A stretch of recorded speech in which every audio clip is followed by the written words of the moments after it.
All right, welcome to another episode of Ran Out of Talent. I'm your host, Joe Zer Jr., and with me is my co-host, Zach Donathan. How's it going tonight? Pretty good.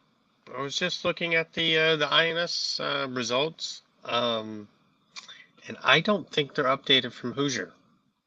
Oh, yeah, we'll get into that in a little bit because, it seemed like a couple weeks ago, it's one of those difficult things where there's too many large races going on in one shot, but it's all right.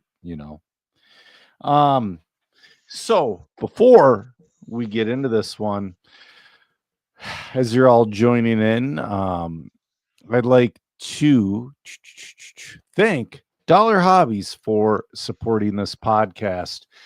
Go to Dollar Hobbies with a Z.com. They have over 13,000 products with 130 different top tier brands.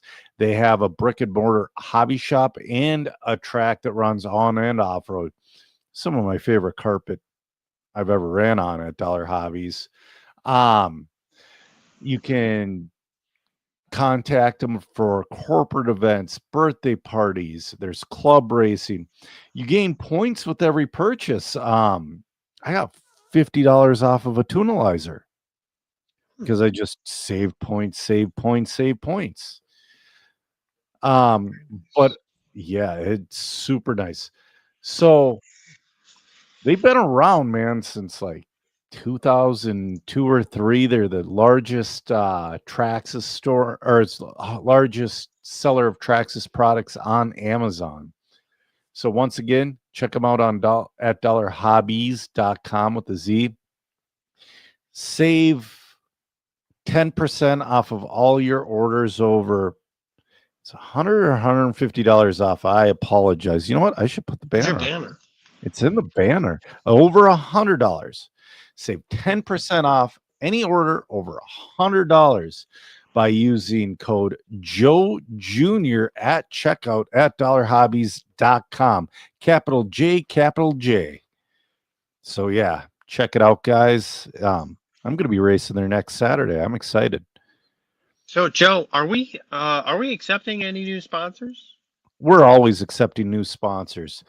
Okay. If you want to sponsor the podcast, you can reach out to me personally on Facebook or the Facebook page, or let me pull it up because you can go to Ran Out of Talent Pod, all one word, at gmail.com. Those are the two places where you can get three places. They can get a hold of me. They can get a hold of the Facebook page. They can get a hold of you. And then they can get a hold of the email address. So if We you have would like, I have it on good authority that we have very good return on investment numbers. we definitely have good return on investment. We also have some of the best advertising rates in the business. But yeah, I'm super excited for what the future of this podcast is going to bring as well, because I mean, I keep getting all kinds of stories that I want to tell on this podcast. And like this, like almost getting Mod Live Media fired from a large event. John Breton. It's, hey, Brett, check it in. There's a rumored track coming to my town. I'm really excited about that. I'm going to get at least 2% better. I don't know. From what I understand, though, it's going to be a year away. So, yeah. So what should we get into? Should we get into the Vegas race first? You seem excited about the Vegas race, so let's get into it. Well, I am excited about the Vegas race for the simple fact, That you almost got mod fired, or like which part are you excited about? no. That's a story, and it's a reason I'm going to get a tattoo here. Ooh, Yeah. interesting. So I don't know if you can see it on this arm. Let's see here. I I doubt see a it. microphone. Jeez. Oh, at the top there, you got a little something. I can't see what it is though. It's a walking middle finger with its ass out. So Okay. I got that tattoo when I was 19 years old out of spite. Right. I was gonna say early 2000s. Yeah, yeah. 2001, around there, right after graduation. Because a girl comes up to me, or I was dating a girl, and we were at a tattoo shop. One of my buddies was getting a tattoo, and I had already had one. And this girl I was seeing, she goes, "If you get that tattoo, I would break up with you immediately." And I just went, "Come on, right here," and I got the tattoo. And then she broke up with you? Oh yeah, she walked out. She thought I was messing with her until they got like a quarter of the way through it. Oh. Yeah, no, you don't ever give me an ultimatum. Senior must have been proud. I think Senior laughed. I think my mom was a little bit upset about that one. But so my goal was I was gonna have it covered. Like, my daughter is a fantastic artist. She does really cool pen art drawings. And Yeah. I was gonna have her do like a pen art something or other and have it covered up. But now I'm just gonna write Pedro underneath it for the simple Is fact this is is that the part of the last story. name of Nope, somebody? nope. Um, it's my alter ego, Zach. I guess it's For alter ego Pego? yep, alter ego Pedro. So Okay. we're not gonna get into that story right now. So I got in Thursday morning at 8:30. To the Um, Vegas race? for the Vegas Are race. we back to the Vegas race? We're back to the Vegas race. Senior's proud of me because I've I, I don't know, man. It's just All right, one let's time. focus. Yeah, one time Senior said to me, "You have the balls to do things you shouldn't," type thing. But this has nothing to do with it. This was a slip of the tongue, but we're not there. So I get into the race at 8:30 a.m.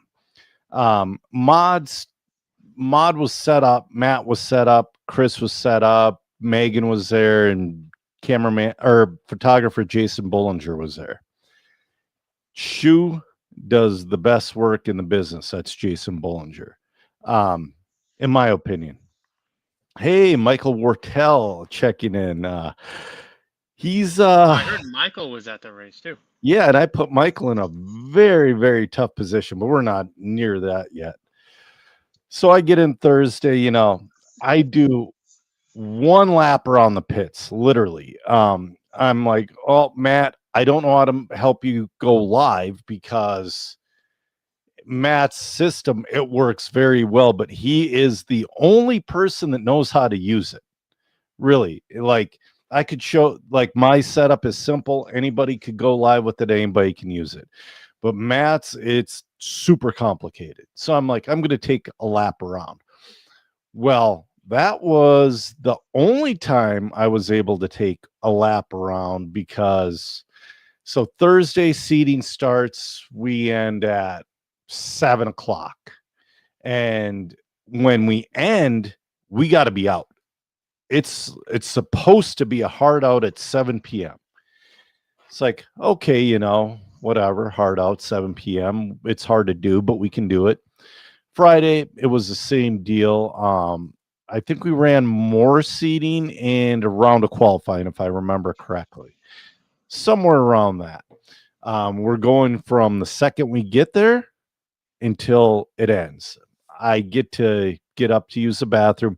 I was able to interview some really cool dudes. I interviewed Michael. I interviewed Craig Drescher, Jay Halsey, Kurt Busch. I'm forgetting people. I know I'm forgetting. It was like a blur and a dream of everybody I was able to interview and talk to and all the The cool. Stinky Pinky there. Yes, but Really? I only got to talk to him in passing. Cool. I talked to him and I go, you know what? Because of you, I watch a little bit of Street Outlaws. I said, what is the deal with you guys bumping chests with your hands down and your chins up? Are you guys trying to get knocked out? Because that's a good way to get knocked out. That's what I said. I'm like, dude, if you threw an elbow at somebody, they're going to. It's all show. I know it's all for show. It never used to be. The first season when they, the first season or two, when before they were running pro stocks on a permitted city street, then it was more. But anyways, besides that, so Friday we're out at 7 o'clock on the dot. A lot of cool things. Track, it was like Michael said when he came on here, it was like an oblong version of the 1985 Del Mar track. There were no chemicals used. It was just hard packed with a roller and water. No blowers, no, just water. That was it. They did a little bit of repairs at night, but not really. They repaired like one corner over and over because at the end of the front straight, it was a big hole, because that's just how it worked out. So, we get to Saturday. Saturday, it's like we're going to finish off qualifying. And it's like, okay, cool. And then it's a blur because I think Friday we were supposed to run the Legends race. No, it was Saturday we were supposed to run the Legends race. That ended up being Sunday, I believe. But regardless, so all of a sudden, we had things set up with BT and Masami and all that other stuff that we couldn't do. Not because of Team Associated, it's because we were on such a hard out. Okay. We were supposed to be out Saturday at 4:30. I don't know why. Well, I do know why. They had the excuse, not an excuse, but they were getting ready for the banquet that was at 6 p.m. Okay. So they kicked everybody out of the arena at 4:30, basically. And then they let everybody back in upstairs at 6. Okay.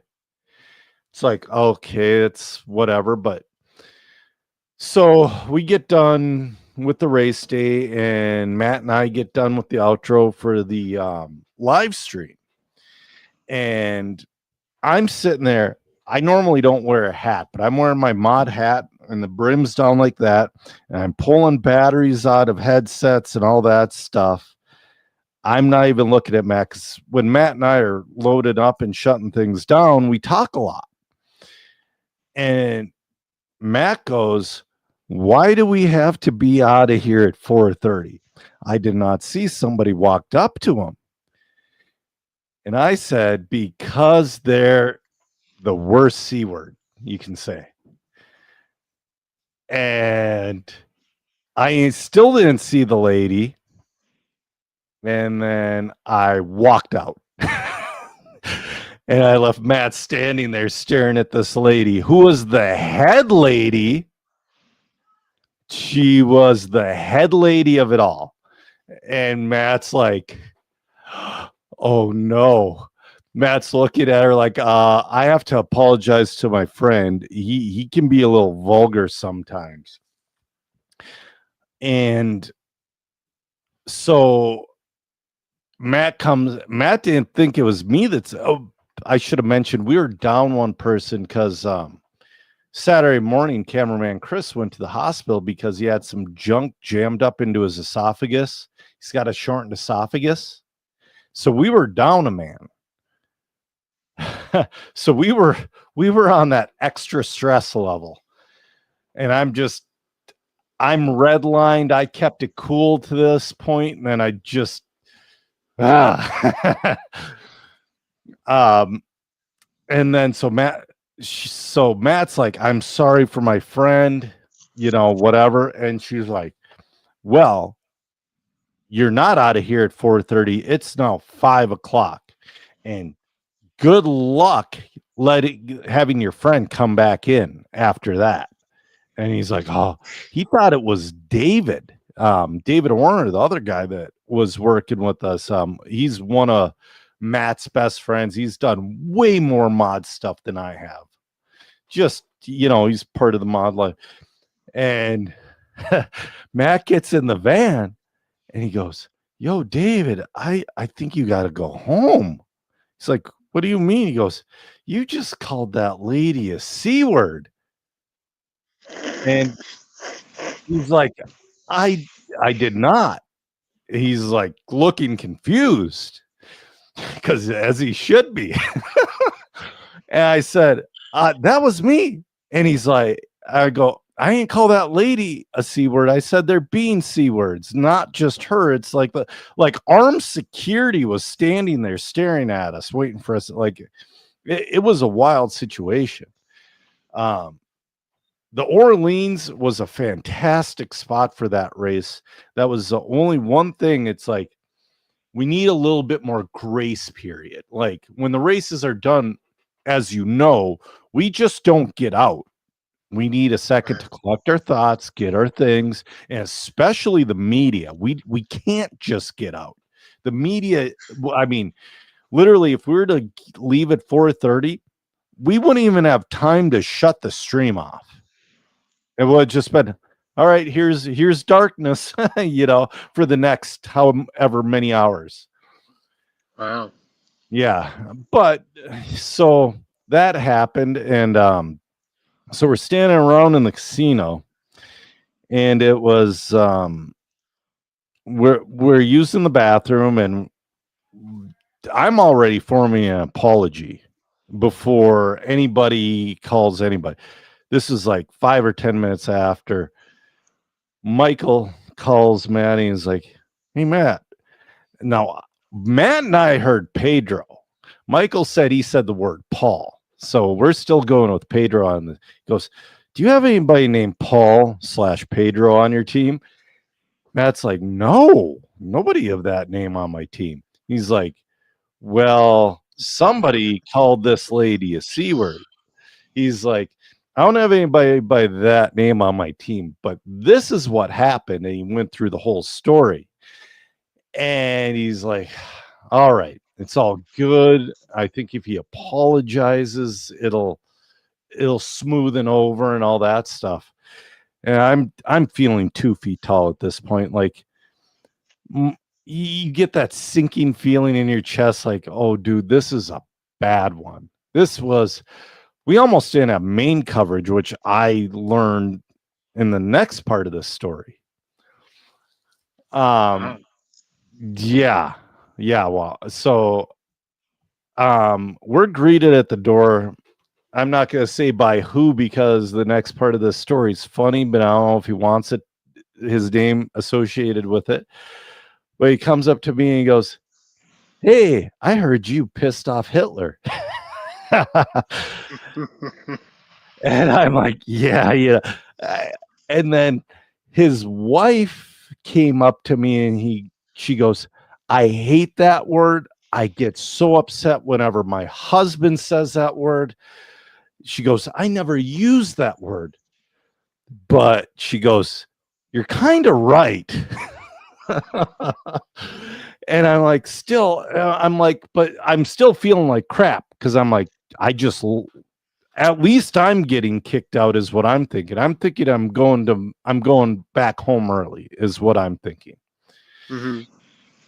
Because this is still Saturday night. We walk up the stairs, just chit chat. We get our table and then we spot the lady. Well, Michael comes up to us and talks to us a little bit and we spot the lady and Matt's like, all right, should we go apologize? It's like, dude, let's just rip off this Band-Aid. And again, I was going to apologize regardless.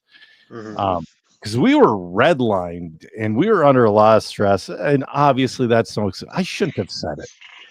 True, not otherwise, I shouldn't have said it. And Matt's like, that slipped so seamlessly out of your mouth. Like you were waiting to say it all day long kind of situation. And I'm like, yeah, but still, it's so we went and we talked to the lady, and I'm like, I'm so sorry. We're down a man. He's in the hospital overnight, surgery, etc. Um, which, by the way, cameraman Chris, side note, cameraman Chris is an animal because he had stuff removed from his esophagus Saturday night, and he was back at the track at he was 10:30 in the morning. He's like, I feel fine. It's like, okay. We're like, dude, don't push it. He's like, nope, it's all good. It's like, okay. It's Wow. awesome of him. Another part of that story later on, but let me finish this one. Well, we go to and apologize to her, and she goes, by the way, this lady's a head lady. So what she says next makes no sense, and she was going to boot us all. She goes, well, by the better judgment of my general manager, she's the general manager, I'm going to let all of you back in tomorrow. Like, she wasn't going to let any of us in. Wow. And it's like, okay. So, we apologize, and it's like, holy crap, and then, oh man, I was getting crap the whole night. Like, I forget the other guy sitting at the table. He's an engineer for MIP, because it was like Eustace Moore and his wife, and then the mod crew, and then Travis Amescua and the engineer for MIP. I can never remember his name, but he bought me a shot. He's like, dude, you need one. I'm like, yes, I do. I absolutely do. Because that was super rough. Yeah, but thankfully we were allowed back in. And so the event ended at 4, and we did a 6-hour teardown in 2.5 hours.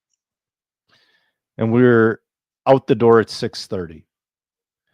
Like, which is unheard of. Like, we loaded up, I can't tell you how many hard cases, 8 OGO bags, 2 other gigantic bags, it's a crazy amount of stuff. It's very mobile, but it's a crazy amount of stuff. It's like, oh, people think, there's a lot more to it than people think. Mhm. There's a ton to it.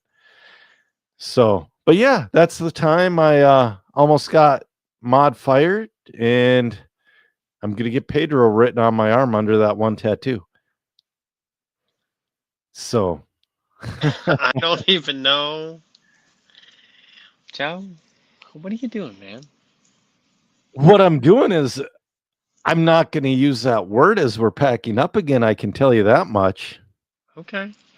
Okay. My wife says, always be nice, Joe. And if I remember when we're off the air, I'll tell you the exact context, but I think you told me. Yeah, I sent something to Beth, and Beth goes, be nice, because when you're tired, things slip out of your mouth. And that thing didn't slip out of my mouth, but something much worse did.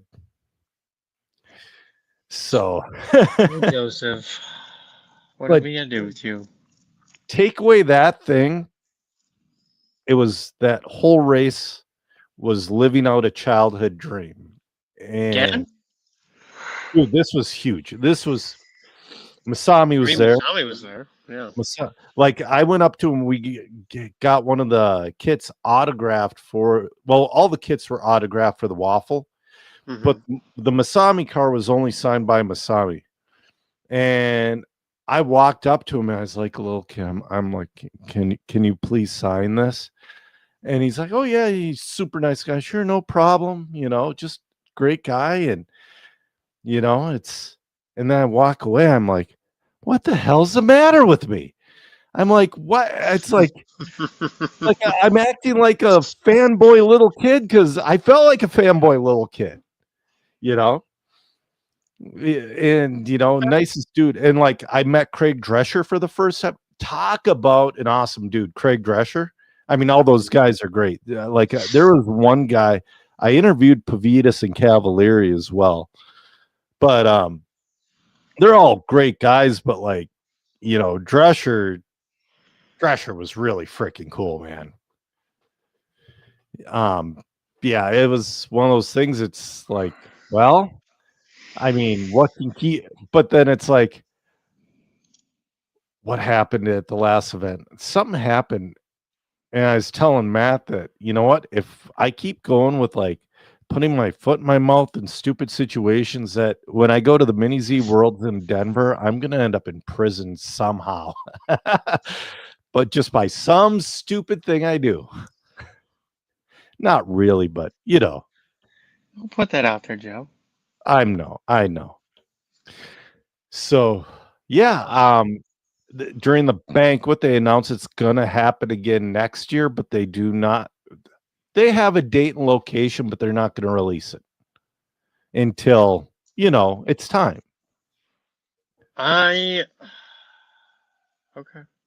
Yeah, no, I know. It's the thing is, so we were talking about this earlier. It seems like right now is the time for it seems like the wheels have turned to club racing and vintage racing are getting the numbers. Yeah, we were looking at I mean, there was a lot of things going on this last couple of Oh, weeks, but ton. like the INS race was the same weekend as the Mhm. vintage race. Then you have Masters of Dirt that last past weekend. Mhm. Along with the Halloween Classic. Yep. The NYGP.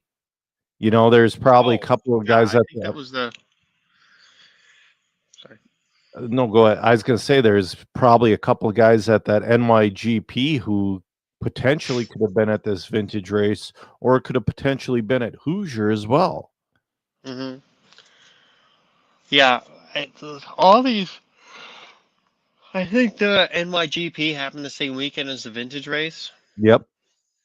And so it's just like too many races going on all at the same time. And this Yeah. is kind of how we've been feeling for a while. Mm-hmm. But now, like, the results of these races are starting to reflect that. Yep. But So the vintage race was strong for entries and quality. that's true. But, like, how many. Like, you're not going to get Masami out there every year. And you're not going to get all these guys out there every year. That's No. going to be untenable. Yes. Eventually, the dam's got a break on that one. But I'll tell you what, the way this one went, and with Mod, they want me to run a class. It's just I couldn't get my gear out that I wasn't prepared. I'll be honest. My car was not prepared, and I did not have time to get it prepared. Because I just a lot of other stuff going on. But next year, I'm looking right now for a T2 to build up, just like Adam Rails, who won the truck class. So, yeah. Okay.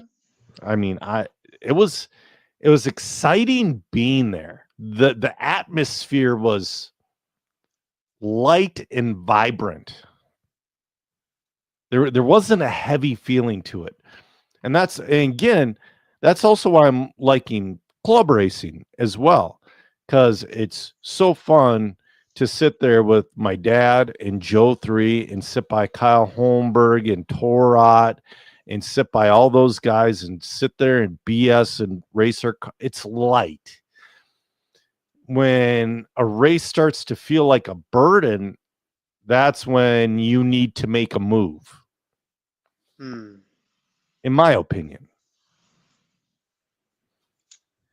I feel like there's multiple ways a race can feel like that, though. Yeah.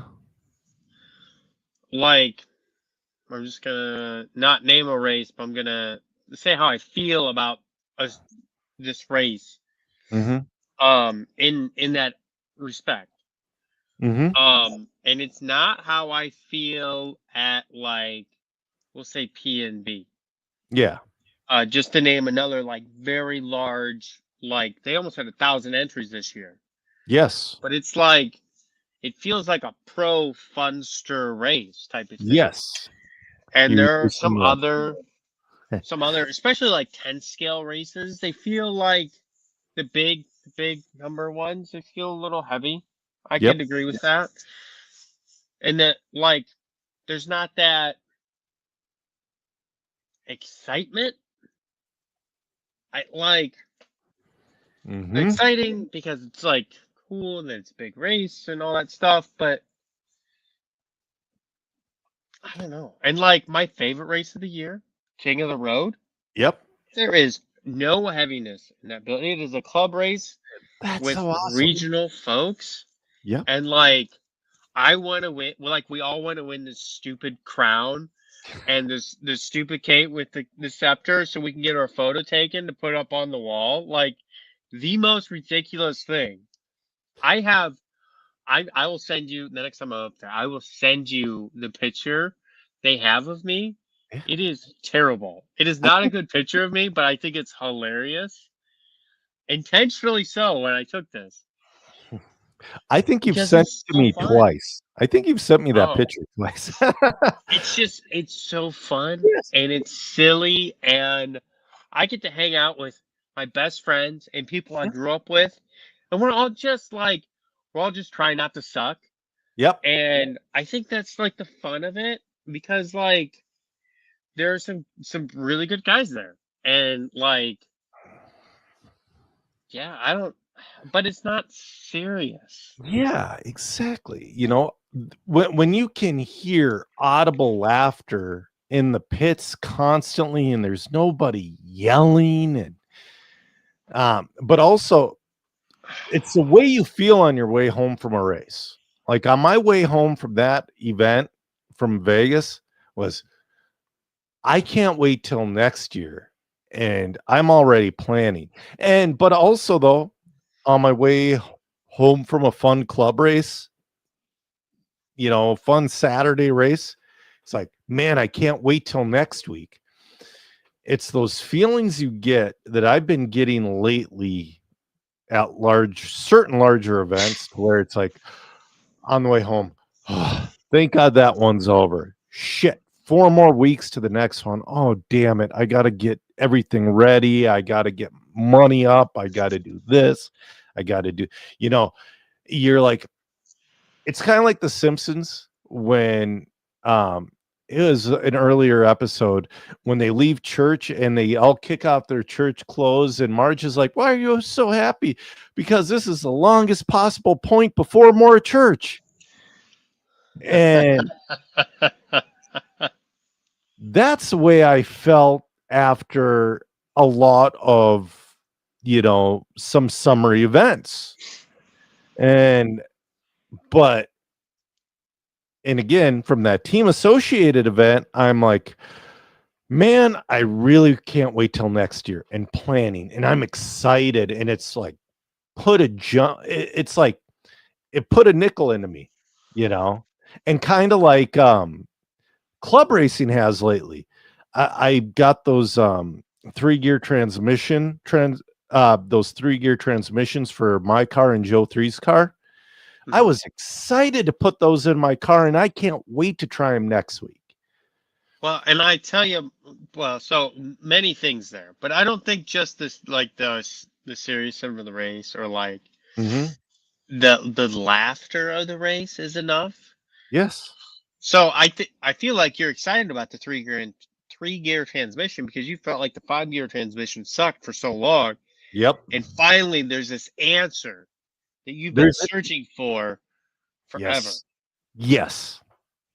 Um, and so I'll go and take an example race here. Mhm. So the Halloween Classic Okay. used to be one of my favorite races. Yep. And it kind of moved away from what it was, and I'm going to blame that. And blame maybe isn't the right word, but where it stopped being one of my more fun races is when Michael Hanulek stopped attending that race Yep. regularly.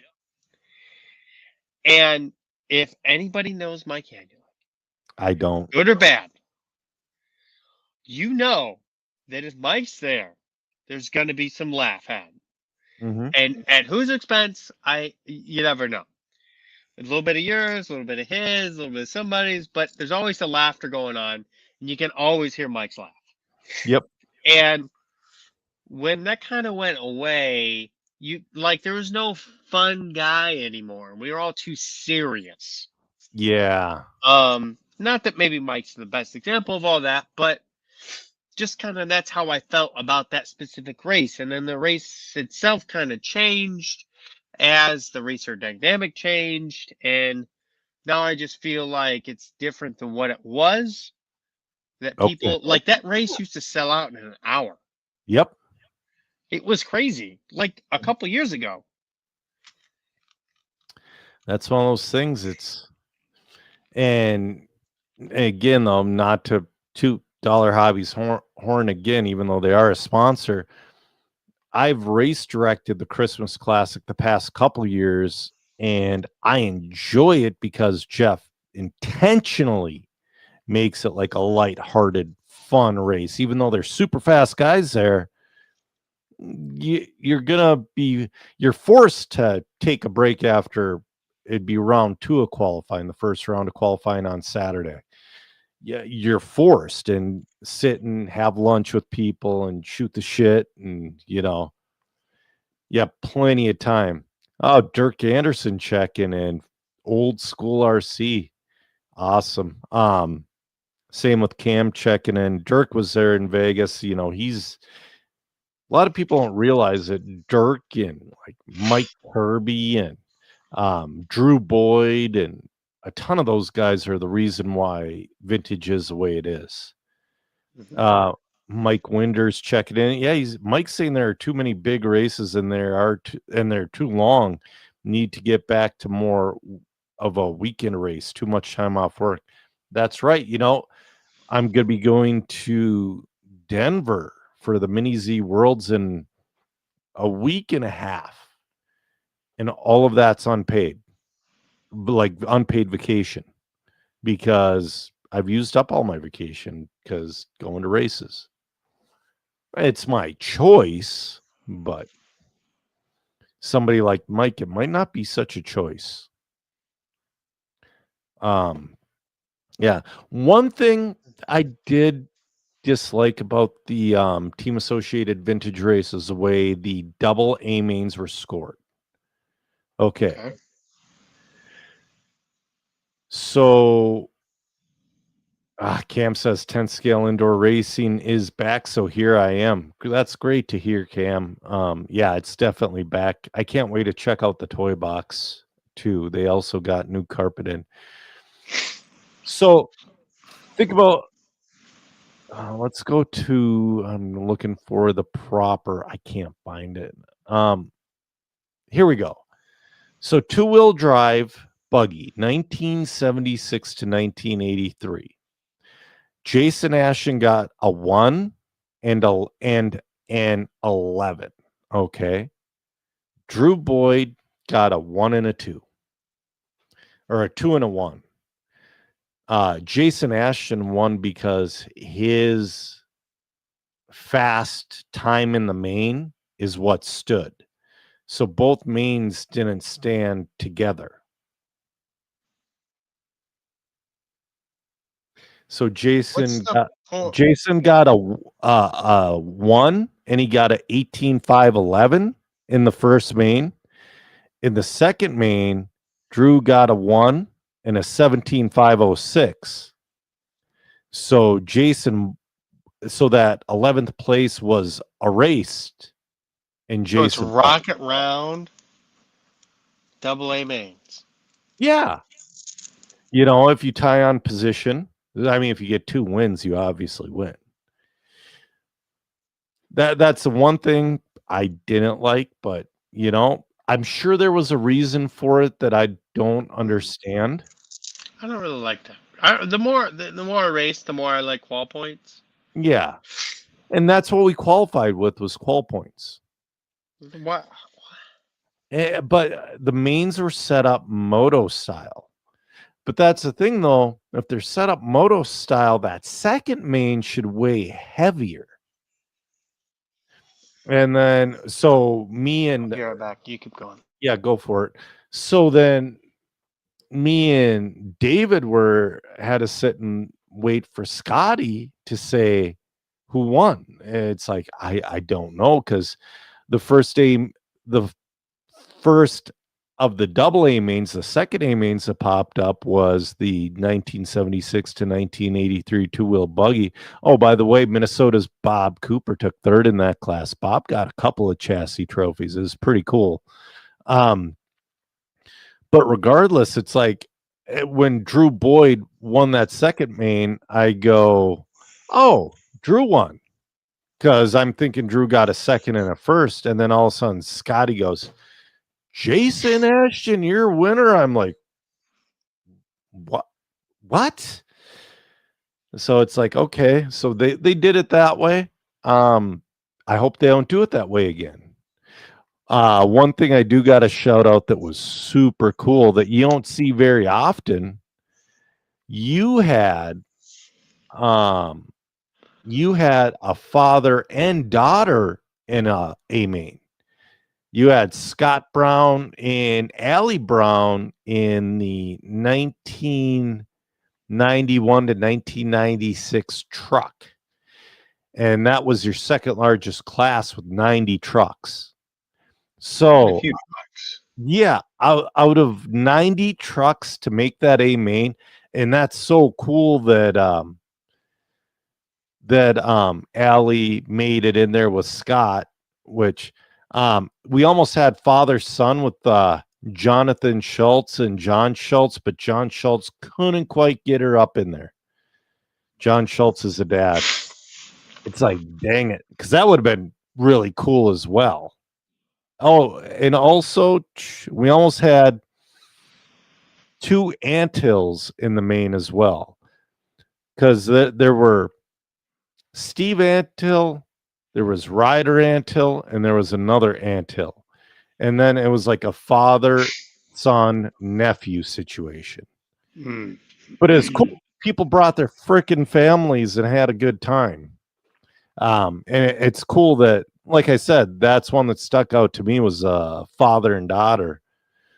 But the largest class was your 1989 to 1993 Team Associated two-wheel drive buggy, or brought to you by Team Associated. I said it so many times I can't say it any other way. It started out the weekend with 180 entries, but after everybody dropped who didn't end up being there, it ended up with 157 entries in that class. That's a lot for one. That is a lot. And I was gonna say John Weeda was in the class, or there was one. I don't know which one. Yeah, John Weeda ended up 31st, which that's pretty darn good. But John Weeda was battling with Jay Halsey for a couple of heats. It was awesome. I think Jabber was there too, yeah? Yep, he made an A main. Oh. He made, I'm looking for it right now. I think it was the 84 to 88 two-wheel buggy. Oh, John Weeda made that one too. So John Weeda made the 84 to 88 two-wheel buggy, and so did Kevin Van Aert. Jabber. Was Skittles there? No, Charlie Menard was there. Oh, Charlie was there. Interesting. Yeah. Well, see, that's how Charlie and I, when we were little kids, we probably ran into each other a million times. We have the same stories of racing in the same places. But, he was just another kid at the track. Right. So, yeah, Kurt Busch made that main as well. He's a really cool guy to talk to. With his fridge cigarettes. Fridge cigarettes. That's I saw that as a meme like a couple months ago, and there's no better way. That's the best thing you can call an energy drink, a fridge cigarette. Because that's all it is. So, which direction do you want to go now? Because we have the new X-ray, your new heated lipo sleeve, or the INS results. Let's go with the new X-ray. We'll do All right. products.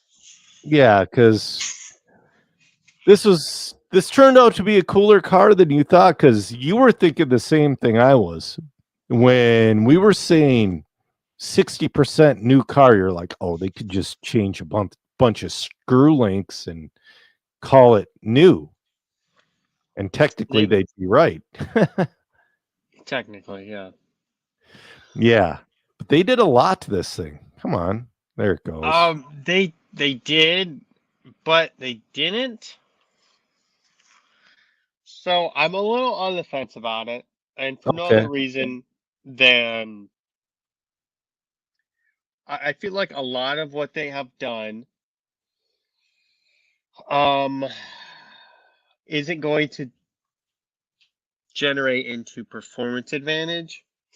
Some of it's going to potentially do that, but a lot of it I feel like is going to be cost saving to the end consumer. Okay. But I mean, just going through the presentation, like they claim Yeah. a 30% total weight savings compared to the previous kit. Right.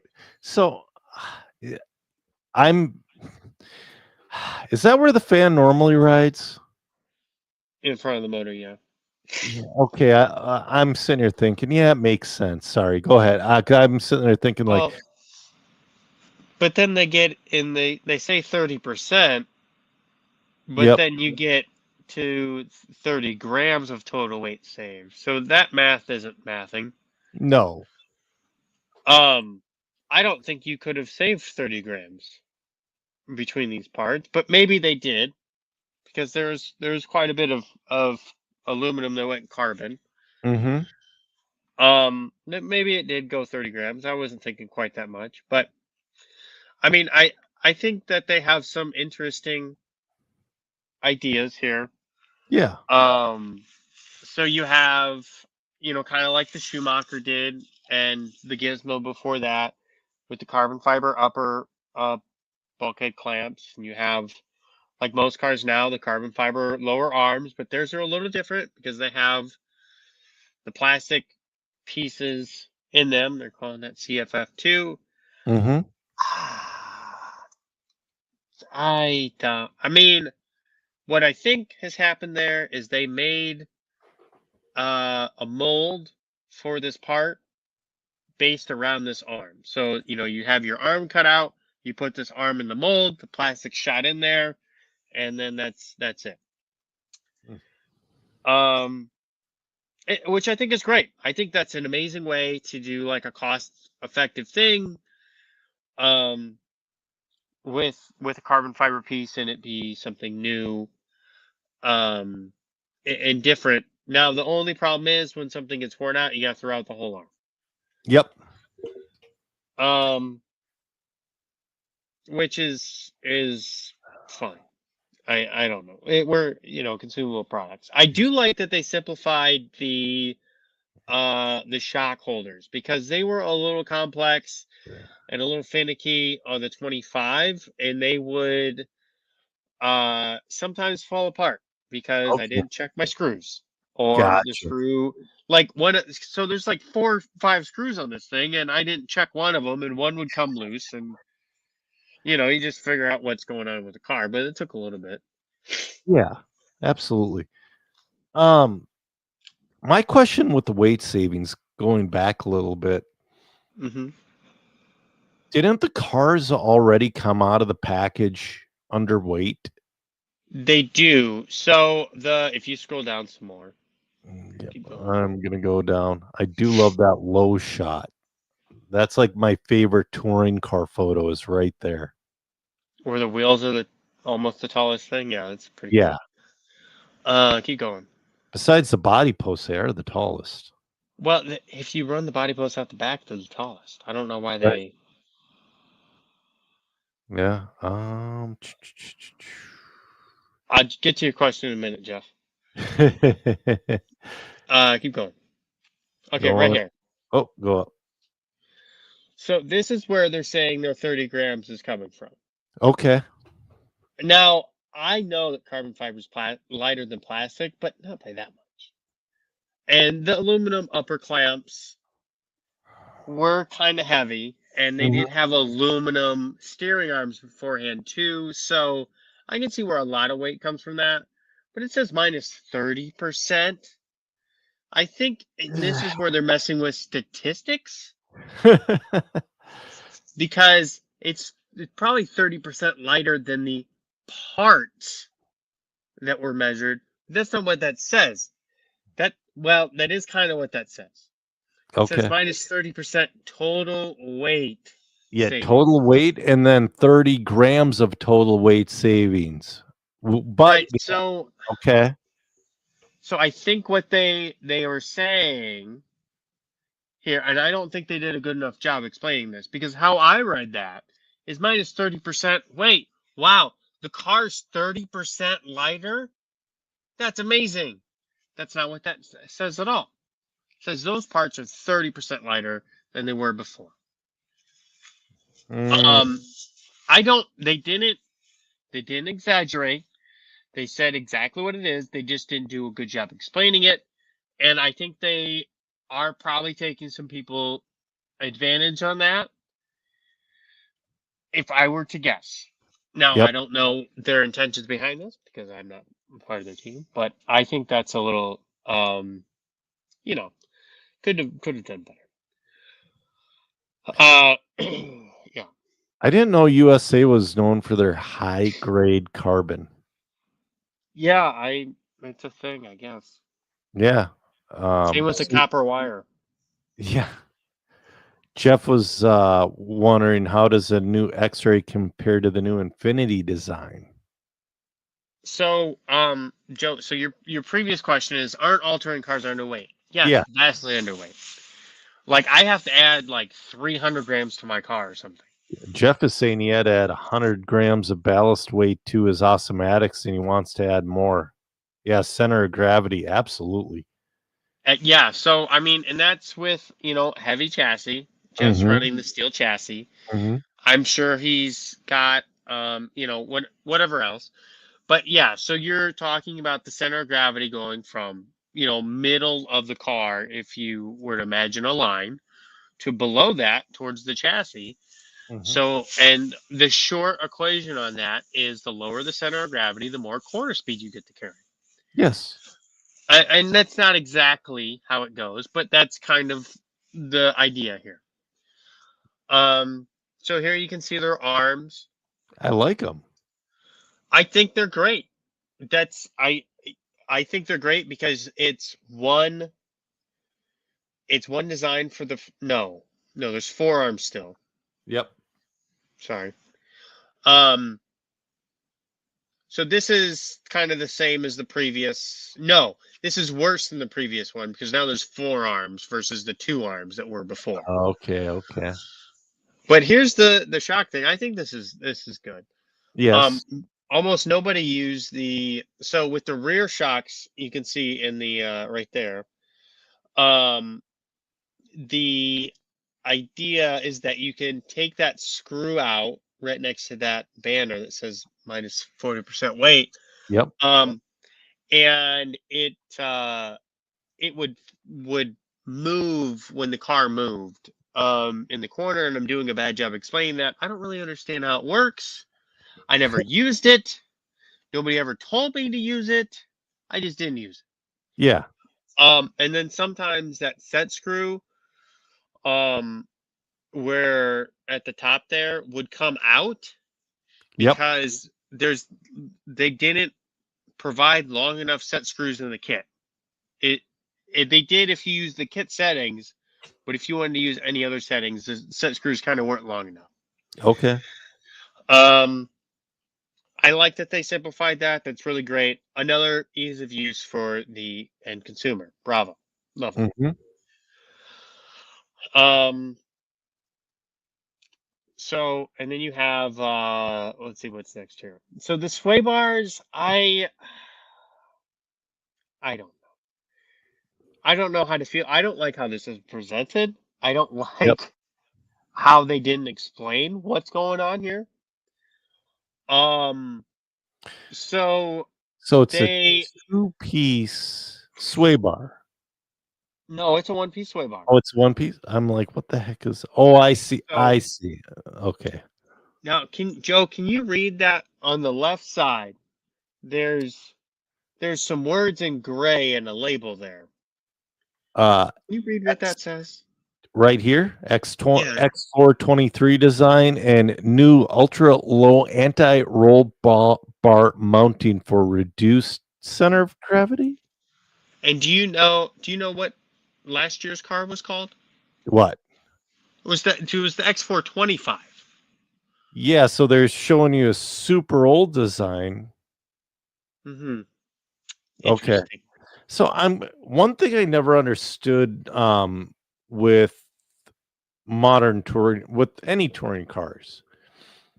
And again, this might be too simple and it might be too clumsy of a setup, but one of my favorite one of my favorite roll bar setups was the two blade system in Nitro On Road. Mm-hmm. And you would turn the blades one way to make them stiffer and the other way to make them softer, and they work flawlessly. I kind of wonder why people got away from that. Well, the two-piece system is problematic because you have to rely on the end user to set the distances correctly. Okay. Yeah. Um. So I Oh, don't understand. So the 25, the sway bar mounted below the arm, mm-hmm. and there is obviously a problem with that. Yes, obviously. If we're going back to this way, I just don't understand. Like, why is this better? Like, this is clearly better than the 23. Mm-hmm. Why is this better than the 25? Because they made a mistake with the 25. Did they? Or I or don't. can't they? Or they can't do it with this new weird arm? That's a possibility as well. Yeah, I I don't. suppose. We know nobody. There was no explanation. So But I'm not a big fan of this part. it's better than 3 years ago. All right. Well, But we're it's not better than last we're doing 3 years something. ago. Oh, Um. smaller pivot ball and ball studs that are 45% lighter. Now, can we just take one moment before we shit on X-Ray anymore and just appreciate how nice this presentation is? It's very nice, and How much work has gone into it? I bet the car builds like a dream. If it builds like the 25, it does. Except if it's like the 25, they tell you to put the bulkheads on before the arms. So besides that, it goes together great. Then you gotta take the bulkheads off to put the arms on, and then you Yes, put the bulkheads back on. but it seems like this is like a total redesign, and maybe for these lower arms, they're like it's worth the sacrifice of where that roll bar runs. I mean, I don't even think it's that like it's taller for Yeah. sure. Yes. It weighs so little. Like you moved like 5 grams, 10 millimeters higher. Yeah. Like maybe that was a compromise. Maybe the arms are worth it to. I don't know. I'm guessing the arms are worth it. So I mean, the pivot balls are smaller. That's cool. Like there Yeah. wasn't a problem with that before. They're all probably the same size now, which is nice because you had to look through the. I've got a Ziploc bag full of crap, and you got to find the arm ball studs, and you can't put the Oh, arm ball studs in the ball cup ball studs. yeah. So another cost benefit to the user. Cab said he's still holding on to a 22X4 X-ray. I'm sure it still runs great. And Jeff's saying, okay, Francisco left X-ray and designed the new Infiniti that looks similar to the X4, but with the shocks and sway bars to the outside and easier to work on. He goes, I don't know. Then, well, I mean, go ahead. Because you know more. Well, to me, the new Infinity looks like the X424 with camber links instead of the CFF upper arms. Mm-hmm. That's kind of what it looks like. You could go as far to say is it's a more Schumacher design than X-Ray, but those are all like really close. If you look at like the 24, the Infinity, and the Schumacher, they're all really close in similarities, in design wise. So, it's kind of hard to say exactly what's different without measuring geometry, and then you got to get into the flex characteristics, which I think is something that's interesting on this car, that hasn't been developed yet. So if you could scroll down again, Joe, you can see another cost-saving feature for the user. But now you can just buy one bulkhead for all of them. Nice. Right, but now we have... So you don't have to buy 4 bulkheads anymore, but now you have to have 4 arms instead of 2 arms. Yep. So a little better. Yeah, and you can see how much lower on that. Look at the bulkhead. You can see how much lower it is where that sway bar rode than on the new one. Yeah, but notice, well, okay, so that's true, but now we have this. In the reason the eccentric is up higher is because they use a smaller bearing. Mm-hmm. But just drop we can't drop it any lower. We gotta use the same size diff here now too. There's clearly a whole bunch of space there. We can maybe make that a little smaller. So which chassis? So it comes with 3 potential chassis. Right. None of them are steel. Correct. Which one would you go with? The 1.5 aluminum, the 2 millimeter, or the carbon fiber? I mean, not the carbon fiber. So, just based off of what I've known from the 25, I go with the 1.5 mil aluminum. It worked on asphalt. It worked on carpet. You know,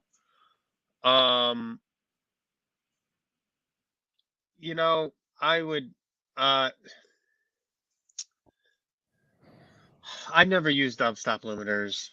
Alex did a video on it. I didn't watch the video. I don't have a comment on stop limiters. Matt's saying too many options. On road is getting is going to get harder and harder for the common customer. I would disagree with that statement. Once it seems like though, once it gets set up, I mean, that's the one thing I miss about on road. Like once I had my car set up, if I ain't tweak it or do something stupid with it, it just worked wherever I brought it. So especially for like stock. Yeah. You might not be the fastest guy, but it works everywhere. Yeah. So I'm never the fastest guy. Matt's saying there's too many options. You know what? There's too many options. Off-road. Go pick out a tire off the wall. Go on. Go pick one out. Oh, you got the wrong rim. You got the wrong insert. You didn't use the right tire band. Get out of here. 10 scale is easy for off-road. 8 scale is a son of a bitch. It really is. There are some options, but if you have anybody who's like a good shepherd, be like, look, just buy the kit. Put this on there. It doesn't even matter. You get the 2.0 aluminum. It doesn't matter. Yep. It does, but it doesn't. Look, if you're worried about that, then just get the thing and just run it, and that's not going to be a problem. Yep. Like your friend running the X-Ray 22. I know that's a competitive car. I know it's not the most competitive car, but you know what? It's durable. It works good. I bet he doesn't have to really mess with it. He's got all the parts bought for. He can go buy another roller for $200, and it's going to be competitive again. Yep, exactly. So the one thing that I love about touring car, you have one tire that lasts forever. ever. Okay. The That's one true. thing I hate about touring car is as many tires as there are in off-road is you have in bodies. And you have to Hey, mount those bodies in two different ways now, I believe, because you no longer do the back, right? It's just middle and forward now, right? yeah. Well, yeah. So, hey, hey, Matt, can you, if you're still listening, can you answer how many sets of tires that maybe somebody ran at INS if they wanted to be like reasonably competitive? It's like 4 or 5 sets. Well, I can answer that. I mean, you're gonna run. I You get about I 3 rounds. just think there's advantages and disadvantages to Yeah, both, for sure. and you can't really say that one is more complicated than the other. They're just complicated in different ways. Very different. And that's the thing too. Like, I see what Matt's saying because The car is more complex, yes, but there's a lot less to do. Like, instead of spending an hour of my life gluing up a set of tires, I can remotes just I think shoot it with my friends. yeah. I think we're all on pre-mounts nowadays. But that's the thing too, like, okay. Now to Matt's point, I'm looking at this new upper link geometry and everything here. I could see myself getting lost in this. Like, it's not that hard. And let me explain. So you're talking about the okay. two camber links or the Yes. two upper. Yes. So okay, it's actually very simple. Okay. So the front one is your camber, Mm-hmm. and the back one is your caster. Yep. Okay, and you need a caster doodle or a caster gauge, Yep. depending on like what you wanted to use. So you need a setup station if you're going to use this. Yeah. And you Which should have, most people have. yeah, you need setup tools for anything you run. Right. So, and this is just part of that. So Yep. when you Okay. and you don't have to be efficient about it. You just have to like not give up.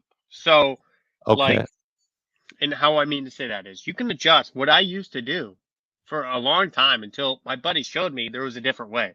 Because Yep. I didn't know any better. Is I just adjust the front one until I got to 2 degrees of camber. Yep. And then I adjust the back one until I got to 4 degrees of caster. And Yep. then I adjust the front one and then the back one. And it didn't take all that long because you're not like, I might be like No. 2¼ degrees of camber and 4¼ degrees of caster or something. You're not quite right. So it's really not that complicated.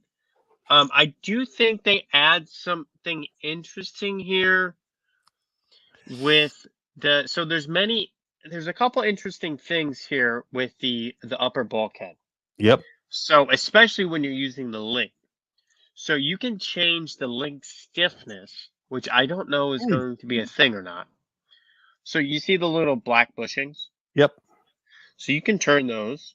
Yeah. And if you're running the links, they can get farther apart or closer together, right? And I see you got different dot ones, so I'm guessing you have the extreme outside ones. You got ones more towards the middle.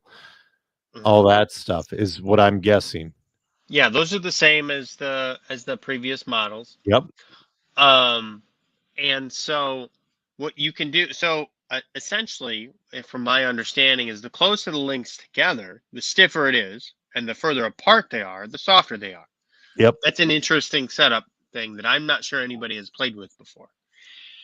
I don't know if it's going to be worthwhile or not. Yep. Now, Jeff's talking smack. look, man. They started doing that in Osmatics a year ago. Look, you want to talk about options, Matt? Go look at an Osmatics car and go look at the option parts for that thing because there's more than you know what to do with. You get confused. Like, if you think you're confused with this, you're way confused with that. One thing I do have to say, I like the old design better. I like the aluminum and the way those bushings would fit in the aluminum better than the carbon. I bet there's more potential for slop in the carbon. There's more potential of incorrect fitment. Does that make sense? Yes, it does. Because I you're can going to be tell getting you, you're going to be getting a lot of pressure to those. I mean, I can tell you you're it's going to not an hit issue. something. You're going to hit something, and I see that getting sloppy. It's not an issue. Okay, I ran them for a long time on the Gizmo car. the carbon ones. Yeah, Okay, yeah, but a then very long time. you're running a Gizmo. Bro, look, if it didn't happen on a minimal budget, it's not going to happen with a premium car. I know. I'm giving you crap. This is the other thing that I think is interesting. There's only one more thing I really want to go over after this because the rest Yeah, of I it. was gonna say there's like 45 more slides in this. I know they No, can't it's help great. themselves. It's a great presentation, and they really need. And also, I saw a slide that they have not upped their prices in 4 years. Right, which is cool. Yes. Jeff, get your Automatics FD thing out of here. Hey, did you get your Dremel tool to get the 4 different rotary positions in your dampeners? Jesus, you Honro guys are ridiculous. It gets crazy. The Automatics, it got to be too much for me. So going back to the presentation here, I think this is actually really cool and interesting. Is that they introduced another bulkhead flex position. Yep. Now, if you've messed with flex positions at all in your car, if you haven't, you don't really have that. Well, you kind of have that option in off-road car with your side rails. Yeah. And your center braces a little bit. It's very minute, and it's a not more even that much. Yeah, it's more of a rudimentary scenario. It's kind of hard to tell. But with the on-road cars, you got a lot of different flex going on, and flex is a really big, really big and important change. So You're getting distracted. I gotta turn the comments off. I'm not. You guys need to keep. I'll come back. You have Zach flustered. You all need to keep going. I'm reading and trying to explain at the same time. So I think this is a really cool change. So the flex point and adding an additional flex point, I don't know if it's going to be worthwhile, but I think it's a cool change that is going to be interesting to see if it's worthwhile or not. But yeah, and it's an easy change too. And again, it's not one of these crazy things where you have to put jungle juice in your Automatics FD top deck to make it work right, because nobody knows what that is. No. It's jungle juice is like scary. It's a reference to Mike Hanulek. Where he just puts in whatever to make it work, and he doesn't know what it is, and you're like, how do I put that in my car? And he's like, well, here's what I did, and then you're just guessing the whole time. Yep. New carbon arms, great. Yeah. Kind of the standard now. They went to the same size bearing throughout the car. Really? Okay. Yeah. If they were, again, they made a new everything. We think we can make the diffs and pulleys smaller to compensate for that. There's got to be a reason for it. I don't understand. That's one thing I like that they did that more companies need to do. That gnarled lock washer. That's nice. I like that more than Loctite. I like it more than Loctite. I just put Loctite on that, man. I know, but I'm gonna still use Loctite. Yeah. Because you know what ruins the performance of your car when that screw comes out and it pushes on your axle and it ruins a run. Sure, I get it. And that is like the least check screw in my car. Oh, I bet that looks like a pain in the ass to check. It's not even that hard. It's 4. Well, it's maybe 6 screws now to check, but it's just one of those things that I just. Yep. Yeah, smaller centrics. Yeah. Yep. Okay. Keep going. Keep going. Chassis layout. Yeah. So this is the previous thing, you can get long and short arms. I don't know. I've never like Osmax did that a while ago. They're kind of back to the same thing. I think X-Ray's gonna do that for a little while, and then go back to one size, and it's just we never know what's going on there. Yeah. Now this is a cost saving thing that I think a lot of the X-Ray drivers are going to like, because if you own an X-Ray and you hit a wall at any point, you know that your top deck breaks where that little screw hole isn't. Okay. Or excuse me, the screw hole is, but the screw is not. Okay. So that first hole, generally, you don't run a screw.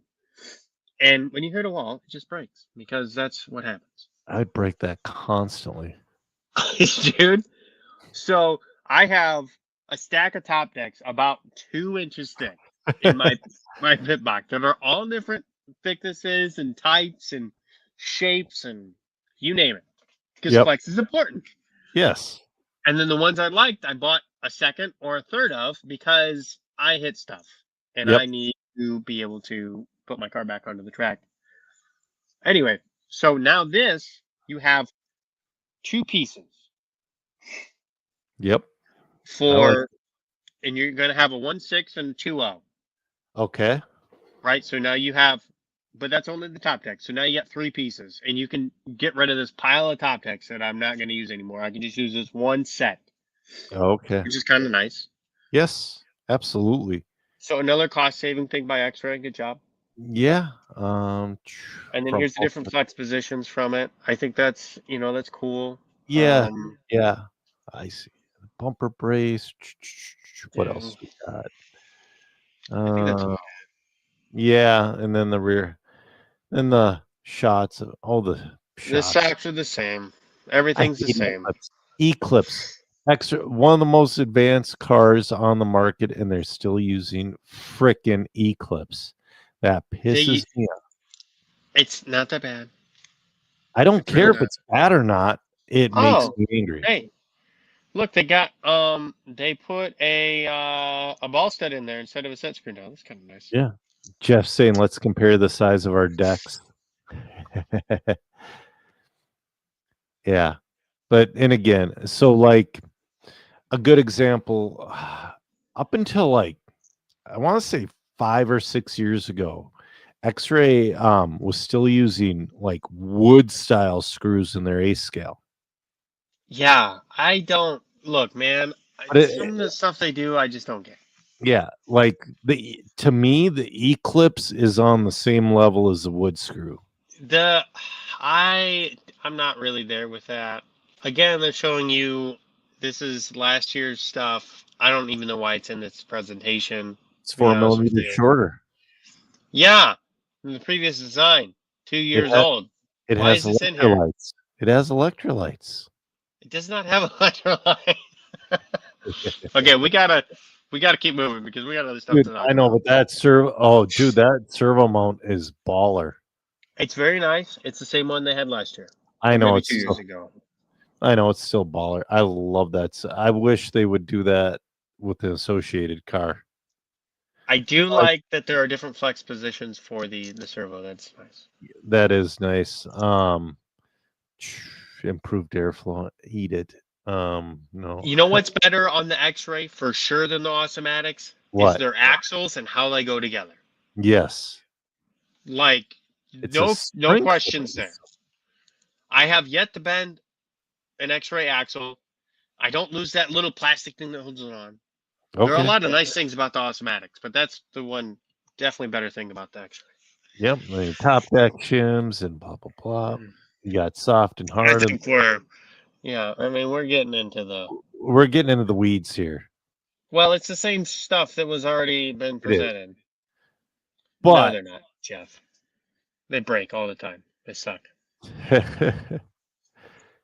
So there's your axle assembly right there. Right. They build easy, but they still bend. Yeah. Oh, there's him pretending to design it, and yeah. Oh, I'm sure it actually went together kind of like that. And wait until those screw together ones come apart. Yeah. All right. So let's keep going on the. Let's keep going. So we're going to talk about a new product that It's not new. It's a new generation. Right.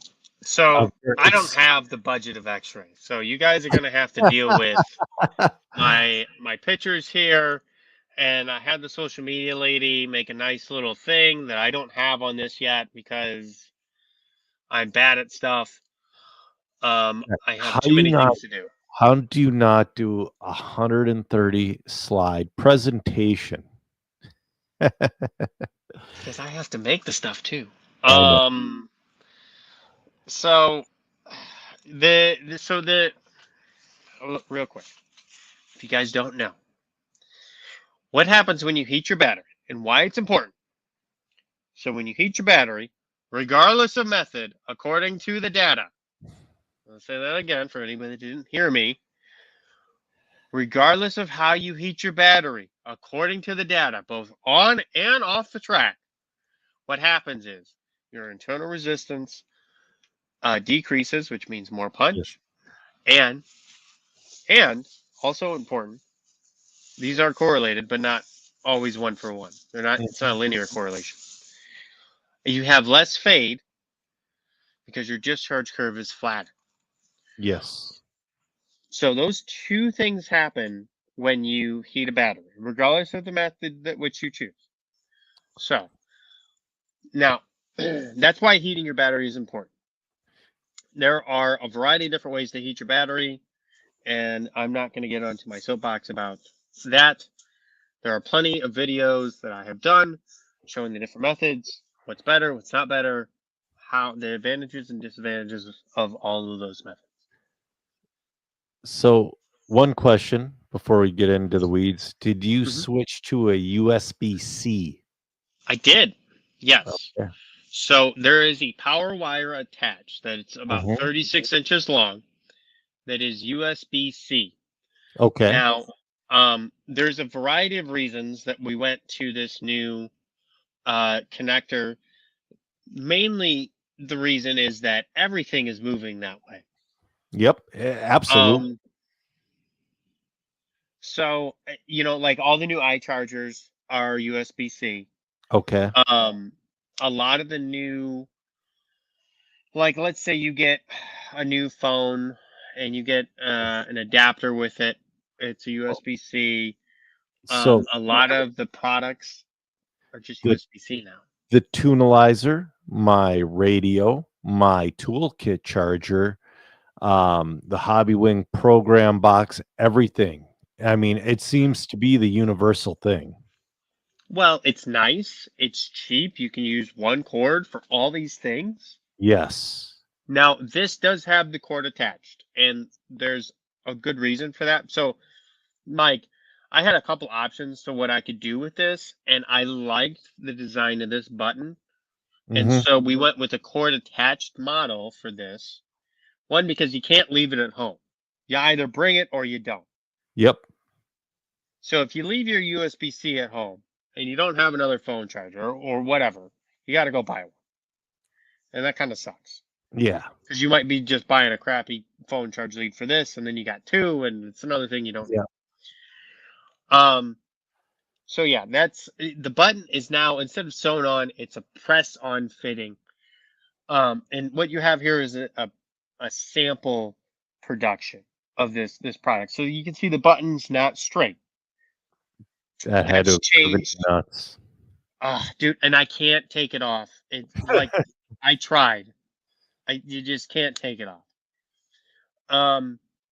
So the production version is going to have that screen turned 90 degrees, so it's parallel with the DRC. Okay. So that's how most people are using them. It works really good. It has a temperature probe in there now. That reads the temperature of the actual, not the elements. It's not attached to the elements. It's below the elements, so it reads the actual temperature that the sleeve is getting. So, which is really nice. So there's no more guessing. What does red mean? Yeah. Joe, tell me what red is. Isn't it like 100 and is that the high like 110? Right. Joe doesn't even know. I don't. Okay. I just put it on red and put my batteries in there. See, it's too complicated. I had so now it tells you temperatures, and the Yes. unfortunate part is it tells you Celsius. There are no Fahrenheit. Look, that's what this. So 60, 50, 40. Okay, and we all understand how numbers work. Yep. Right, 40s smaller than 50. Yes. And 50 smaller than 60. So even if you don't know what any of the numbers mean, and the thing is, that's not. I can't wait to get mine because I've had just about every generation of sleeve. I've had your like what are they? The lipo safes with the heated. That thing still works. It works great. It just gets the batteries too hot and they only heat on one side. Yeah, and it's big. And it's big. So the problem with this is that 60, 50, 40 in Celsius is way too hot. Yeah. It's not. Go ahead. That's not the temperature of the battery, right? Yes. That's the temperature of the heating element right outside of the sleeve. So it's not attached. Well, 40 would be pretty good. That's 104 degrees Fahrenheit. Right, but that's not. You're gonna want at least the middle setting. Yes. Because you have a layer of the sleeve is a layer of material in there. So you have, ideally you have a probe poking out from the sleeve onto the battery. Yep.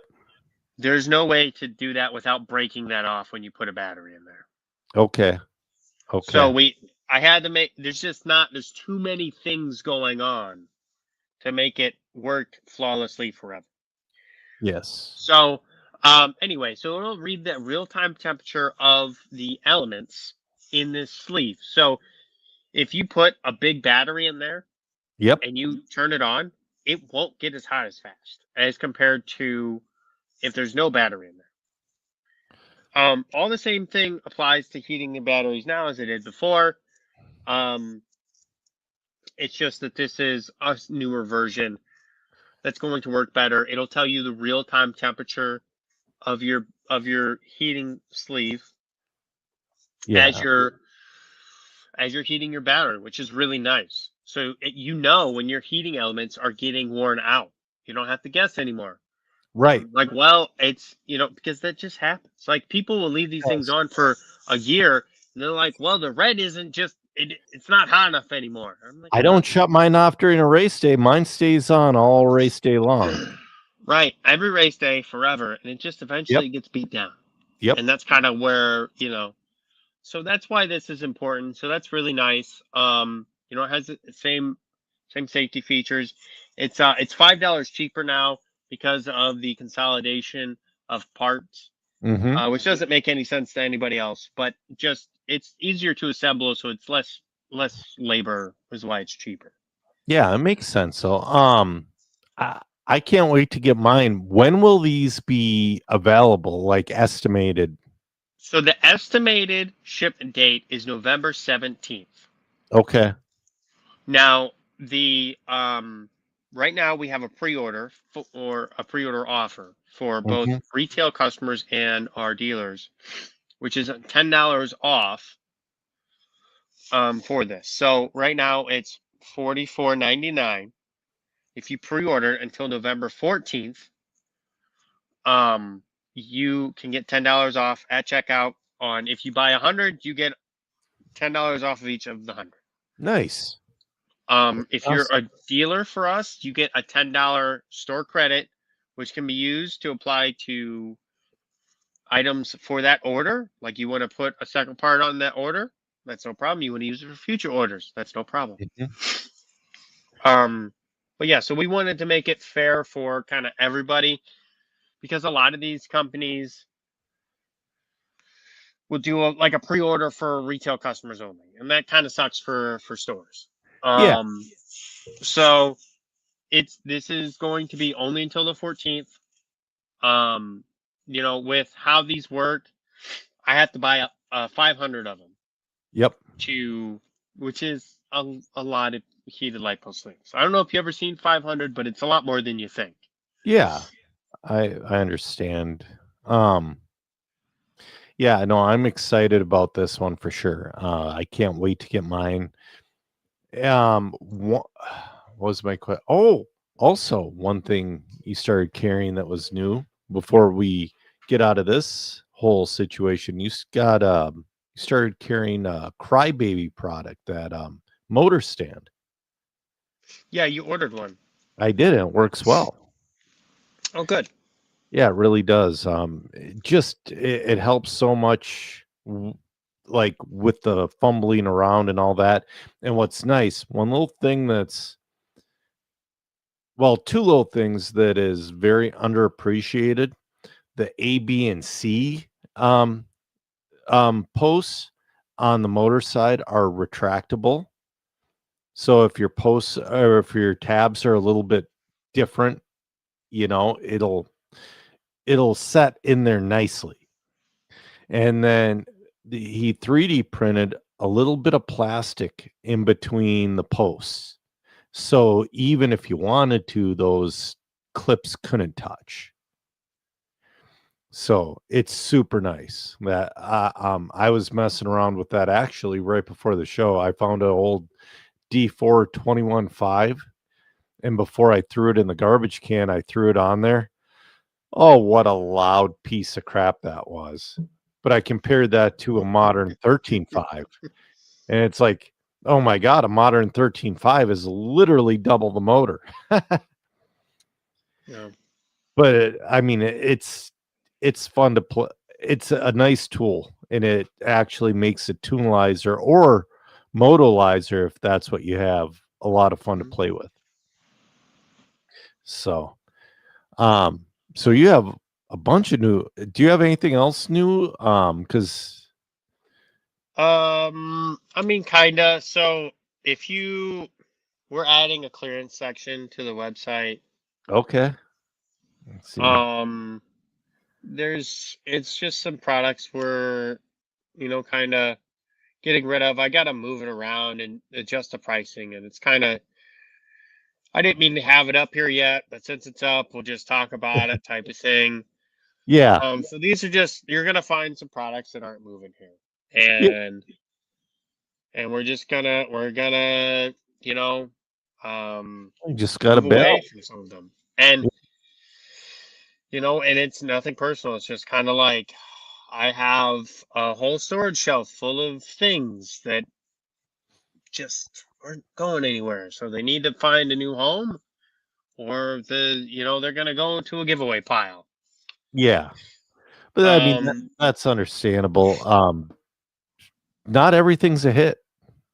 Yeah, well, and we just keep trying stuff.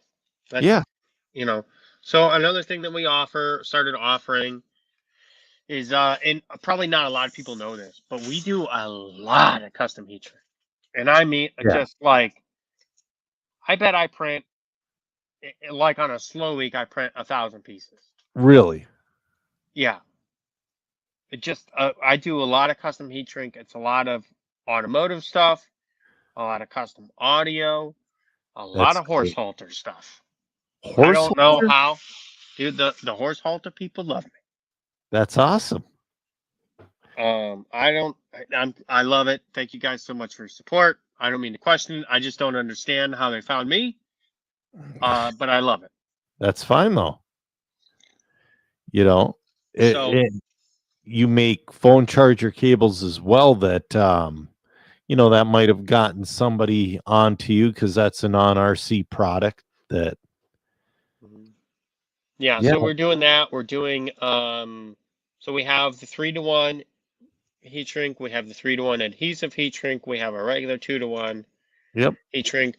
We're offering our heat shrink that we use for our charge leads now, and all the different sizes and flavors and whatnot. We're offering a custom heat shrink cutting service as well as a custom mesh.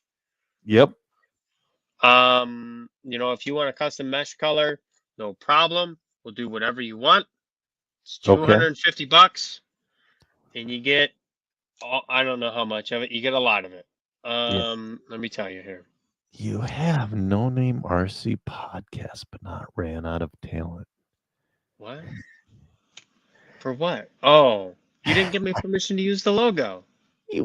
Jesus, yeah, of course you have permission. Well, it's illegal to use a company's property without their permission. Yeah. And for Well, no other good, I have no good reason why it's not on here other than I have 100 million things to do. no, I know. I'm giving you crap. So Speaking if of, you, so let me finish this on the mesh sheathing here. So if you want some custom mesh sheathing, you want pink, and you want blue, and you want white put together, or you want whatever colors, you get 800 feet of it. Mhm. $250, 800 feet. If you want more, no problem. That's just the minimum. I gotta order at least twice that. Depending on Sure. the diameter, it might be more than that. Mhm. So anyway, some people want custom sheathing, no problem. You just gotta put your money where your mouth is. We'll order it for you. It'll take a little while. That's awesome. What I was gonna say is, Boom Graphics. So, Oh right. did you see their Yeah. decal sheet builder? Yeah, go pull that up. I'll see if I can find it. I have nothing on this laptop. Like I order everything off my phone. Sure. So I don't and know. somehow, my Firefox got stuck on Yahoo for a search, and I don't know if you know how bad that is, but it's really bad. Oh, Boom Graphics didn't work, and it brought me to GoDaddy Why don't you just type in Boom Graphics? because I just said it went to Yahoo instead of. It's boomrc.net. Oh, it is okay. boomrc.net. All right. And Well, then you got to go to RC Graphics, and then you can click yep. your custom. Okay. So he Cool. was done making sticker sheets for people. He's like, dude, it's just, you know, he was making a lot, but it Hey. wasn't enough. DRC's on there. I know. So he's ran out of talent. You Oh, should is see. it? Yeah. Ooh, this is actually, I've not used this before. This is they did a good job on this. So I'll build the one I just built. Actually, I just built one here as associated, and it was J Concepts, and it was DRC. They have DRC graphics, which is cool, but it's kind of against their own interests, wouldn't you think? I'll take your money whichever way you want me to. Yeah. I'll use Mon, and I'll use Ran Out of Talent. Okay. And then the one I just built, cool. it is. Wasn't that? It was teal, and it was orange. No, that wasn't orange. That was white. And then the outline was orange, I believe. Yes, this is what I just made. That looks pretty cool. How much does that cost? I don't even care. I don't know. Well, it's got to, yeah, but I don't. Oh, go ahead. No, where's the add to cart button? There is none. And what sucks is Submit my design. I see. Yeah, you submit the design and they send you an invoice. An invoice, which that part still sucks. But I mean, it's so nice. And then I don't have to approve the design because I'm the one who designed it. Right. This is nice. This is everything I wish I could do. If you've never, I cannot stress the level of effort and difficulty that went into designing this sticker sheet. Yeah. Yeah. If you've never built a website, you have absolutely no idea how difficult that is. Yep. If you think, if you've gone on my website and you looked at the custom charge links, yep, I have spent weeks of my life designing that. Weeks. Yeah. Of my life. Now, some fancy coder guy, girl, person designed this, and they did an awesome job at it. And see, you can move things What? around. Yeah. Joe, are you kidding me right now? See, I Oh can my move that. goodness. I can make room for, like, if I want to add more logos, I can make room for more logos. You guys, this is amazing. So amazing. I know. Like, the amount of effort that went into this is no small task. Like, whoever did this, like, seriously, I Yeah. saw this, but I haven't checked it out. This is my first time seeing it. This is amazing. This Yeah. is so much work. Like, I could really appreciate this. And I know you guys are geeking out or seeing me geek out on this. But, like, this is so hard to do. There's a way to spin. Is it this button that spins it, and then I can stick that right here? Maybe. Yep. There we go. And that's, if I want more, I can just add a logo and do that. Look, Jeff, AI wasn't a thing when I was building my website. I had to do it all by hand. Yeah. I walked uphill both ways in the snow to school. Took me 10 miles. Yeah. Ugh. This is a game changer. That is so cool. Like, this is amazing. I'm so glad you brought this up, Joe. Yes. Yeah. This is so cool. Austin's wondering, what did he stumble into? Oh, not much, Austin. We're just K-Boomer. Yeah, but you can move your stuff around, and because the sheet of vinyl is going to cost whatever, no matter what you do. Yeah, right. So you can sit there and jam it with whatever crap you want. Actually, I just remember this now, that you can move things together and add more. Because I would have added way more, I would move these. See, it turns red when you get into that zone. You know, I would have moved these over and added another row of ran out of talents, or you know what I mean. But you know what? It's only, Cam's saying it's $20 a sheet. I might look. I'm gonna hit up Mike. Yeah, and I'm gonna get some of these. so That's true. There's a variety of great printers out there. Zach Rose does an awesome job. There are so many good printers or decal people out there. There are, and there's some shitty ones too. That's true. There are some shitty ones too. I look, the decals. If you go with like a bigger name guy, we'll take just Boom Graphics, the 92.0 with Zach Rose. Those guys do amazing job. And I know there's others out there, but those are the two that we're talking about. And for no other reason that they're the little guys, and they're kind of local to the Midwest-ish area. Yeah. And I think that's super cool. There are a ton of good companies out there that do graphics, but I think that is really cool. What Mike has done. I think the only fumble in that whole thing is that there's not a buy now button. That's true. But you know what? I agree. But you have your standard, your fluorescent. Your fluorescent I don't necessarily like, because you don't have the same amount of color options. Where do you get the colors? Okay, hold on. Let me bring it back up then. Okay. Oh my goodness. So when you go standard, all of your colors are on your right side. But when you go to fluorescent, you got to scroll down. Okay, look. Yeah, that should have been better, because I didn't know that was even there. But you only got orange, yellow, green, and pink, purple, and then what colors do you want?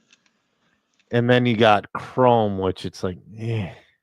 I think blue would be nice. Actually, I think there should be another option. It should be iridescent. Yeah. Like that. And I'm gonna we'll talk about there are a lot of cool colors available, but I really like Lex Tyler's decals. Yep. They go amazing with this body. They would look like a pile of crap on my body because they would Yep. not go with mine. But I think they look amazing on Lex's body. And I personally would like some chrome on my body. I think that'd look cool. Actually, having chrome on the outline there with the regular on the inside, I'm gonna have to order another. I'm gonna have to order more. Hey, Jeff, you stop talking about my deck right now. Okay, we're done. No more deck talk. So, anyways, yeah, the one fumble is they don't have a buy now, and you have to submit design.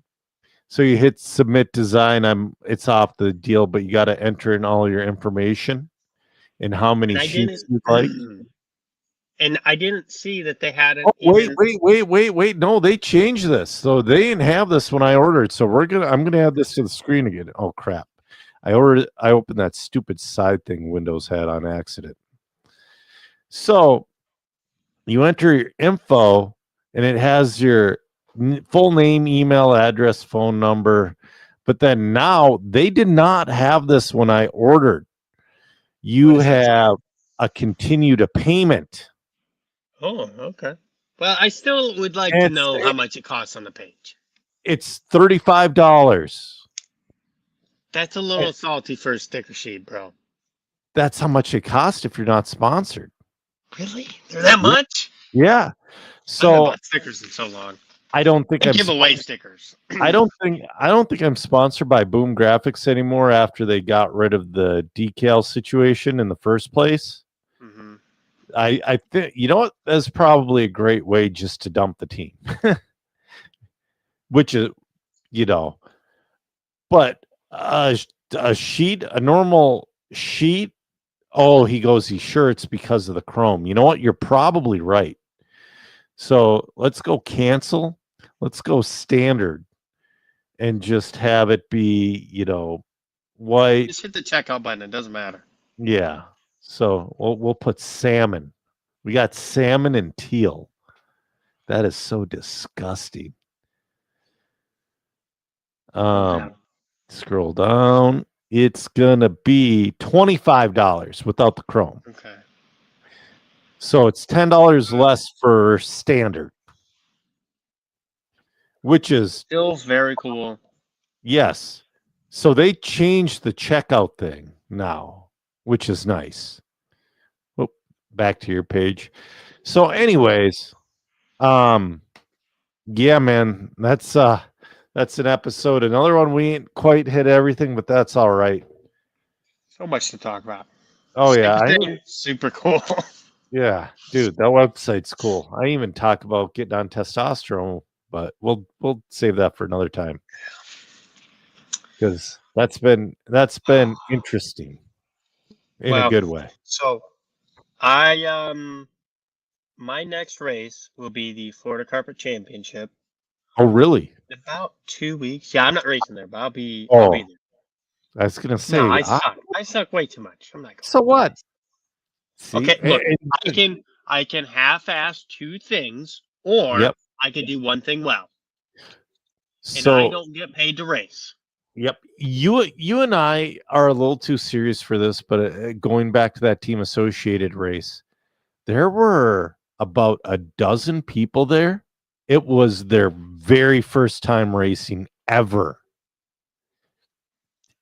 There was a guy that traveled from the UK. Okay, he hopped the fence at like one of the worlds in the UK in the early 90s as a 14-year-old kid just to watch. And then he was not involved in RC any way, shape, or form after that. And then he saw like a Facebook ad for this race pop up. And he's like, oh, cool. He built a car, flew from the UK, and that was his first ever RC car race. I bet that was super fun and a rude awakening at the same time. We all need to go in almost with that same kind of mentality, like, who gives a shit? Yeah. So Florida Carpet Championships in 2 weeks you're going to? And then my next race after that's going to be the Christmas Classic with Yep. Jeff Deck Measure And Saban. I'm running the microphone. And Joe will be there as well. Yep. You'll be announcing the deck sizes for everyone to hear. Yeah. That's gonna be a fun one. Yeah, I'm gonna be doing a club race this coming Saturday at Dollar Hobbies. I was gonna go to a track in Wisconsin that's 3.5 hours away, but it's like I'm going to Dollar, And then the week after, I'm going to be working for Mod Live Media at the Mini Z Worlds, I believe is at 5280 Raceway. I'm getting a flight to Denver. I don't know where it's got to be 5280. Jeff's saying we should do a show from the track. That's not a bad idea. If we're done early enough Saturday, that would be the day, wouldn't you think? Or do you have an early flight out Sunday?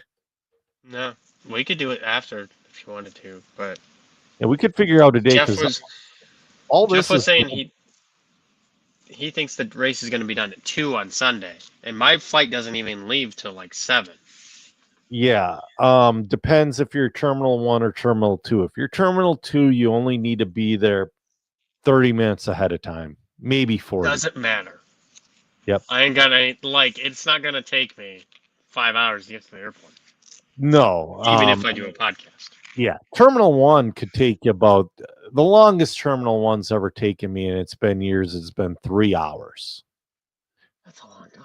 Terminal 1's normally about an hour to an hour. I couldn't even tell you. I booked the tickets. I can tell you what time I fly in and what time I leave. What airline? What airline? What airline am I flying in on? Yeah. Hold on.